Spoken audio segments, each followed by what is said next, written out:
Hello everyone, I welcome all of you on this particular platform Study Hard सीखो दिल से। And guys आज हम आप सभी के साथ डिस्कस करने वाले हैं मैथ्स के क्वेश्चंस जो जवाहर नवोदय विद्यालय क्लास 6 के अभी रिसेंट एग्ज़ाम्स में आए थे। टोटल मैथ्स के 20 क्वेश्चंस होते हैं, एग्ज़ाम में 41 से लेकर 20 क्वेश्चंस थे। आज की इस क्लास में हम 10 क्वेश्चन डिस्कस करेंगे एंड देन आफ्टर फिर रिमेनिंग 10 क्वेश्चंस को हम नेक्स्ट क्लास में डिस्कस करेंगे। तो चलिए शुरू करते हैं। क्वेश्चन नंबर 41 क्वेश्चन कहता है कि 999 को अगर हम 1000 से डिवाइड करते हैं तो उसका दशमलव रूप क्या होगा, उसका डेसिमल क्या होगा। भाई सिंपल है, अगर 999 को हम 1000 से डिवाइड करेंगे तो इन चारों में से क्या ऑप्शन होगा। अब 1000 में कितनी ज़ीरोज़ हैं, 1 2 3 है ना, तो जो हमारा डेसिमल होगा उसके पीछे कितनी डिजिट्स होंगे, 3। कौन सा ऑप्शन है, 1 2 3। So option number C. नहीं समझ में आया, बहुत इजी है। फिर से देखो, थोड़ा मैं से अच्छा क्वेश्चन आपको करवाता हूँ। ये तो बहुत सिंपल क्वेश्चन है, ठीक है। मान लेते हैं हमारे एग्जाम में क्वेश्चन आया है कि 99 को डिवाइड करना है 1000 से। थोड़ा इससे बेहतर है क्वेश्चन, तो ये भी बड़ा आसान है, लेकिन जो एग्ज़ाम में आया हुआ क्वेश्चन है ना उससे बेहतर है थोड़ा। 99 को अगर हम डिवाइड करेंगे 1000 से तो बताइए क्या आंसर आएगा। भाई सिंपल है, कितनी ज़ीरोज़ हैं 1000 में, 1 2 3। तो यानी जो भी हमारा आंसर होगा उसके डेसिमल के बाद 3 डिजिट्स होनी कंपलसरी है। तो यहाँ पे हम 99 लिखेंगे। ज़ीरोज़ तो 3 हैं बट नंबर हमारे पास कितने हैं, 2 हैं, तो यहाँ पे हम एक ज़ीरो लगाएंगे। अब ये बन गया 1 2 3 है ना। अब लगाएंगे डेसिमल, समझ गए आप। सेम ऐसे ही अगर मैं क्या करूं, अगर मैं 9 को डिवाइड करता हूं 1000 से तो आंसर क्या आएगा। पहले तो मैंने 9 का 9 लिख दिया सेम एज इट इज़। अब देखिए 9 को मैं डिवाइड करने जा रहा हूं 1000 से। 1000 में कितनी ज़ीरो है, 1 2 3 है ना, बट यहाँ पे तो हमारा 1 डिजिट नंबर है, तो हम क्या करेंगे, यहाँ पे 2 ज़ीरोज़ और लगा देंगे। अभी हमारा बन गया 3 डिजिट नंबर और हमारा आंसर आएगा 0.009। समझ में आ गया आप सभी को। चलिए हम डिस्कस करते हैं नेक्स्ट क्वेश्चन। तो जो हमारा नेक्स्ट क्वेश्चन है 42, वो कहता है कि 0.238 है ना को हमें भिन्न के रूप में लिखना है। भिन्न का मतलब कि हमें इसे फ्रैक्शन के रूप में लिखना है, हमें इसको फ्रैक्शन करना है।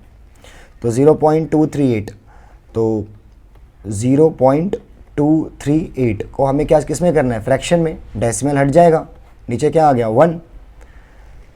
डेसिमल के पीछे कितनी डिजिट्स हैं, 1 2 3, तो यहाँ पे कितनी ज़ीरोज़ आएंगी, 1 2 3। लेकिन ऑप्शन में तो नहीं है 238/1000। तो हम एक ऐसा नंबर सोचेंगे जो दोनों को डिवाइड कर दे। हमें पता है, हमें क्या पता है, हमें ये पता है कि जिस नंबर के लास्ट में 0 2 4 6 या 8 आता है वो नंबर पूरा का पूरा कंप्लीटली 2 से डिविजिबल होता है। और यहाँ पे अगर आप देखोगे ध्यान से तो यहाँ पे लास्ट में क्या है, 8 और यहाँ पे 0। दैट मीन्स कि 238 को 1000 से हम डिवाइड कर सकते हैं, मतलब सॉरी 2 से डिवाइड दोनों नंबर्स हमारे हो सकते हैं। तो मैंने इसको 2 से डिवाइड किया। 1 2 के टेबल में 2 कितने पर आएगा, 1 3 तो आएगा नहीं, छोटा आएगा 2 कितने पर, 1 पे, 1 कैरी। और 18 कितने पे आएगा, 9 पे, 119। 2 के टेबल में 10 कितने पर आया, 5 पे एंड 00। ये कितना हो गया, 119 अपॉन में 500, 119 अपॉन में 500। Option number A is the correct answer. बहुत सिंपल है, बहुत आसान क्वेश्चन है। अगर मैं आपको इसी की तरह एक क्वेश्चन और करवाता हूँ, चलिए। जैसे मैंने मान लीजिए मैंने कहा 116 को आपको डिवाइड करना है कितने से, 100 से। और एक क्वेश्चन है 234 को डिवाइड करेंगे हम किससे, 1000 से। तो बताइए क्या आंसर आएगा। सिंपल है, पहले आप क्या लिखेंगे, सेम नंबर लिख लीजिए, 116 लिख लिया। अब आप देखिए डिवाइड किससे कर रहे हैं, 100 से। 100 में कितनी ज़ीरोज़ हैं, 1 2 ज़ीरोज़ हैं। तो यानी हम जो डेसिमल लगाएंगे उस डेसिमल के पीछे कितनी डिजिट्स होनी चाहिए, 2 होनी चाहिए। तो 1 2, तो हमारा डेसिमल आएगा कहाँ पे, यहाँ पे। तो इसका आंसर आएगा 1.16। बहुत आसान है। अब 234 को डिवाइड करना है 1000 से, तो हम सेम नंबर लिख लेंगे। 234 को डिवाइड किससे करना है, 1000 से। 1000 में कितनी ज़ीरोज़ हैं, 1 2 3, तो डेसिमल के पीछे कितने डिजिट्स होंगी, 3। तो हमारा डेसिमल आएगा यहाँ पर क्योंकि 1 2 3, तो इसका आंसर क्या होगा 0.234। आसान है ना, समझ में आ रहा होगा आप सभी को। चलिए हमारा क्वेश्चन नंबर 43 कहता है, ये कह रहा है कि 100 सेंटीमीटर स्क्वायर को मीटर स्क्वायर में बदलो। बताओ इन चारों में से क्या आंसर होगा। क्वेश्चन को थोड़ा सा मैं साइड में लिखता हूँ, है ना, फिर समझने की कोशिश करते हैं। हमें क्या करना है, 100 सेंटीमीटर स्क्वायर को किस में कन्वर्ट करना है, मीटर स्क्वायर में। क्या मैं 100 सेंटीमीटर स्क्वायर को ये लिख सकता हूँ 10 सेंटीमीटर मल्टीप्लाई में 10 सेंटीमीटर। भाई 100 कैसे आया होगा, 10 मल्टीप्लाइज बाय 10 100, और सेंटीमीटर स्क्वायर कैसे, centimetre multiply centimetre, centimetre square. हमें कन्वर्ट किस में करना है इसको, मीटर स्क्वायर में। क्या आपको ये भी पता है कि जब हमको सेंटीमीटर को मीटर में कन्वर्ट करना होता है तो किससे डिवाइड करते हैं, 100 से। बिल्कुल सही कह रहे हो आप। तो हम क्या करेंगे, 10 सेंटीमीटर को डिवाइड कर देंगे 100 से, तो ये कन्वर्ट हो गया मीटर में, और 1 सेंटीमीटर यहाँ पे भी है 10 सेंटीमीटर, तो इस 10 सेंटीमीटर को भी हम डिवाइड कर देंगे 100 से। तो अभी हमारा पूरा कन्वर्ट हो चुका है मीटर मीटर मीटर स्क्वायर में। तो 0 से क्या हो जाएगा, 0 कट जाएगा, 0 से 0 कट गया, 1 1 जा क्या होता है, 1 1 जा क्या होता है 1, और 10 और 10 कितना हो गया, 10 और 10 कितना हो गया 100। अब हमें क्या करना है, अब हमें 1 को डिवाइड करना है, किससे करना है, 100 से। तो क्या करेंगे बताओ, यहाँ पे 1 लिखेंगे, 1 को डिवाइड कर रहे हैं 100 से, 100 में कितनी ज़ीरोज़ हैं, 1 2 ज़ीरोज़ हैं, तो यानी कि हमारे डेसिमल के बाद भी कितनी डिजिट्स होंगी 2, लेकिन यहाँ पे तो सिर्फ एक ही डिजिट है, 1 डिजिट नंबर है, तो यहाँ पे हम एक 0 लगा देंगे। अब ये हो गया 2 डिजिट, फिर डेसिमल लगा दीजिए, सिंपल। तो 0.01 मीटर स्क्वायर। देखते हैं कौन सा ऑप्शन है हमारा, 0.01 is the option number, sorry ये वाला क्वेश्चन नहीं था, क्वेश्चन हमारा ये था 0.01 बी, है ना, 43 का बी। समझ में आ गया आप सभी को, ठीक है। चलिए क्वेश्चन नंबर 44 क्या कहता है हमारा, 44 क्वेश्चन हमारा कहता है कि 0.1 मल्टीप्लाई 0.1 मल्टीप्लाई 0.1, इसे मल्टीप्लाई करना है, बहुत आसान है।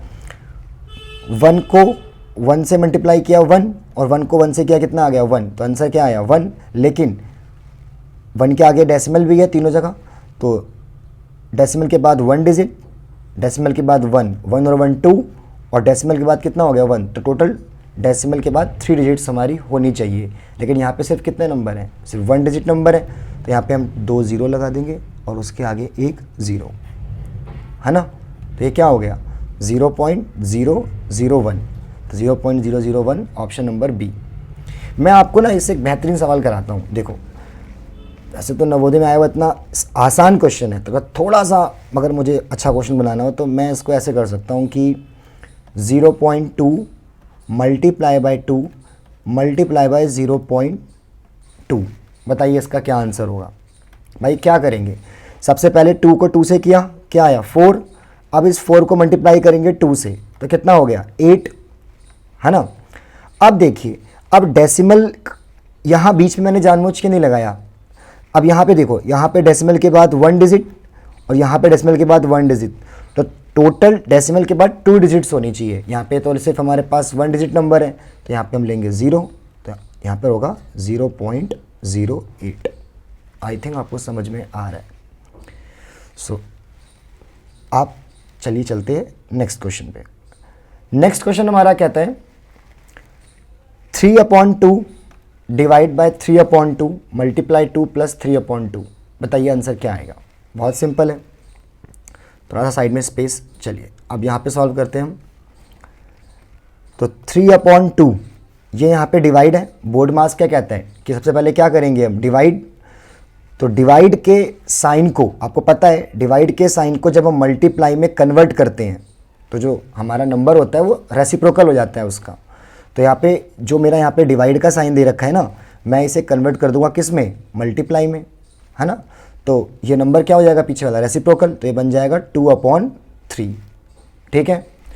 फिर साइड में क्या दे रखा है यहाँ पे, मल्टीप्लाई में 2 प्लस में क्या होगा 3/2। तो सबसे पहले हम इसको सॉल्व करेंगे। देखो यहाँ पे हमने क्या किया, 2 से 2 क्या हो गया, कट गया पूरा पूरा। अगर आपको नहीं भी काटना तो आप मत काटिए, चलिए हमने नहीं काटा। हमने क्या किया, 3 को 2 से मल्टीप्लाई कर दिया, 3 2 जा 6 और 6 2 जा कितना हो गया 12 और 2 3 जा कितना हो गया 6। आप काट दीजिए, 6 1 जा 6, 6 2 जा कितना हो गया 12। तो यहाँ पे क्या आया 2। अब इस 2 में प्लस करिए क्या, अब इस 2 में हम प्लस करेंगे 3/2। अब जैसे ही मैं इस 2 में प्लस करूँगा 3/2 तो यहाँ पे नीचे 1 ले लेंगे। 1 और 2 का एलसीएम क्या होगा 2। 1 के टेबल में 2 कितने पर आता है 2 पे, और 2 2 जा कितना हो गया 4। यहाँ पे 2 के टेबल में 2 कितने पर आएगा 1 पे, और उस 1 को मल्टीप्लाई करेंगे 3 से, तो क्या हो गया 7/2। ठीक है, तो ये जो हमारा क्वेश्चन था इसका आंसर हमारा क्या आएगा 7/2। Option number C is the correct answer. I think आपको समझ में आया होगा। ठीक है, चलिए चलते हैं हम क्वेश्चन नंबर 4 पे। क्वेश्चन नंबर 4 कहता है कि 0.2 और 0.03 का गुणनफल बताओ, यानी मल्टीप्लाई करके बताओ क्या आंसर होगा। भाई 0.2 को अगर मैं मल्टीप्लाई करूं 0.03 से, तो देखो 2 और 3, 2 3 जा क्या होता है 6। यहाँ पे डेसिमल के बाद कितनी डिजिट है 1, और यहाँ पे डेसिमल के बाद कितने डिजिट्स हैं 2। तो टोटल हमारे जो आंसर आएगा डेसिमल के बाद होनी चाहिए 3 डिजिट्स। कौन से ऑप्शन में है, ऑप्शन नंबर ए, सिंपल है ना। 47वें क्वेश्चन को डिस्कस करते हैं। 64 के सभी गुणनखंड, गुणनखंड का मतलब होता है फैक्टर, है ना। What is the sum of all the factors of 64, यानी कि 64 के सभी फैक्टर्स का सम क्या होगा। 64 के सभी गुणनखंडों का योगफल बताओ क्या होगा। तो हम देखेंगे 64 हमारा कौन कौन से टेबल में आता है। 64 एक तो हमारे 1 के टेबल में आता है ना। 1 × 64 क्या बन जाता है 64। 64 कौन से टेबल में आएगा 2 के टेबल में आएगा। जब 2 को मल्टीप्लाई करेंगे 32 से तो क्या आ जाएगा 64। 3 में आएगा नहीं, 3 में क्यों नहीं आएगा, कैसे मालूम चला कि 3 में नहीं आएगा। 3 का डिविजिबिलिटी रूल कहता है कि जिन नंबर को आपको चेक करना है कि वो 3 से डिवाइड होगा कि नहीं होगा, उनके सभी डिजिट्स का सम कर दो। मैंने 6 और 4 2 डिजिट का नंबर है, इन दोनों डिजिट्स को जब प्लस किया 6 और 4 तो यहाँ पर क्या आया 10। क्या 10 मेरा 3 के टेबल में आता है, नहीं आता। तो इसका मतलब 64 भी मेरा 3 से डिवाइड नहीं होगा। तो 3 का डिविजिबिलिटी रूल तो बहुत आसान है, पता ही आपको, the sum of all digits should be divisible by 3। ठीक है, तो यहाँ पे देखिए, यहाँ पे 3 के टेबल में आएगा नहीं, 4 के टेबल में आ जाएगा, है ना, 4 में आ जाएगा। थोड़ा मैं क्वेश्चन को जल्दी जल्दी करता हूँ। 4 में आएगा, 5 में आएगा नहीं, जिसके लास्ट में 0 और 5 होता है सिर्फ वो आते हैं 5 के टेबल में। 6 में आएगा नहीं, 7 में आएगा नहीं, 8 में आएगा, फिर किस में आएगा 16 में आएगा, फिर किस में आएगा 32 में आएगा, और फिर किस में आएगा, फिर खुद के टेबल में आएगा 64 में। तो अगर मैं इन सभी को प्लस करूँ, 4 और 2 कितना हुआ 6, 6 और 6 कितना हुआ 12, 12 और 8 हमारा हुआ 20, 20 और 4 हुआ 24, 24 और 2 24 और 2 26, और 1 क्या हुआ 27। 7 वंस पे एक ही डिजिट पे है आंसर पे। मैंने तो पूरा सम भी नहीं किया, करना है पूरा सम कर लीजिए आप 7, है ना। अब यहाँ पे देखो तो चारों ऑप्शंस में यहाँ पे 7 एक में ही है। Option number C 127 is the correct answer. ठीक है, 48 क्वेश्चन पर डिस्कस करते हैं। 20 और 30, 20 और 30 का सबसे बड़ा सार्वगुणनखंड क्या है, यानी ऐसा सबसे बड़ा फैक्टर क्या है जो 20 और 30 दोनों को डिवाइड कर दे। यानी कि हमें क्या निकालना है, हमें निकालना है सार्वगुणनखंड को हम बोलते हैं HCF, हाईएस्ट कॉमन फैक्टर। भाई 20 और 30 आता तो 5 के टेबल में भी है। अगर 5 को मल्टीप्लाई करेंगे 4 से तो कितना आएगा 20, और 5 को मल्टीप्लाई करेंगे 6 से तो क्या आएगा 30। लेकिन हमसे उसने ये नहीं पूछा, सबसे छोटा नंबर नहीं पूछा, उसने पूछा है हमसे HCF। सबसे बड़ा नंबर आपको स्क्रीन पे ही दिख रहा है, बहुत आसान क्वेश्चन है। क्या है 10, 10 है ना भाई। 10 को 2 जा कितना होता है 20, और 10 3 क्या होता है 30। इन दोनों के अलावा ऑप्शन में कुछ है ही नहीं यहाँ पे। 8 में आएगा नहीं 20 30, 25 में आएगा नहीं, 5 में आएगा तो 5 लोवेस्ट नंबर है, सबसे बड़ा नंबर पूछा है सार्वगुणनखंड। मैंने इसको क्वेश्चन को 2 बार लिख दिया 48। लास्ट क्वेश्चन है 50 क्वेश्चन नंबर कहता है हमारा कि 1 और 11 के मध्य कितनी अभाज्य संख्याएं हैं। अभाज्य संख्या मतलब प्राइम नंबर। प्राइम नंबर्स क्या होते हैं? प्राइम नंबर्स वो नंबर्स होते हैं जो या तो 1 की टेबल से डिवाइड होंगे या खुद की टेबल से आए। यानी इसके सिर्फ 2 फैक्टर्स होते हैं, या तो 1 या तो फिर ये इटसेल्फ खुद होता है। प्राइम नंबर में अक्सर बच्चे गलती ये करते हैं कि वो 1 को भी प्राइम नंबर मान लेते हैं। आपको नहीं करना। सबसे स्मॉलेस्ट प्राइम नंबर क्या होगा 2, फिर क्या होगा 2 है ना, फिर 3, 4 तो होगा नहीं, 2 की टेबल में आता है, 5 6 भी नहीं होगा, 6 2 और 3 दोनों के टेबल में आता है, 7 8 तो कोई सवाल ही नहीं है, 9 भी नहीं आएगा, 3 के टेबल में आता है, 10 भी 2 के टेबल में आता है, 5 में आता है, और 11 को हम काउंट करेंगे नहीं क्योंकि हमें क्या बोला है 1 और 11 के मध्य में, बीच में। तो बीच में मतलब कि 1 और 11 को हम काउंट नहीं करेंगे, तो 11 काउंट नहीं होगा। सो 1 2 3 4, तो option number B is the correct answer.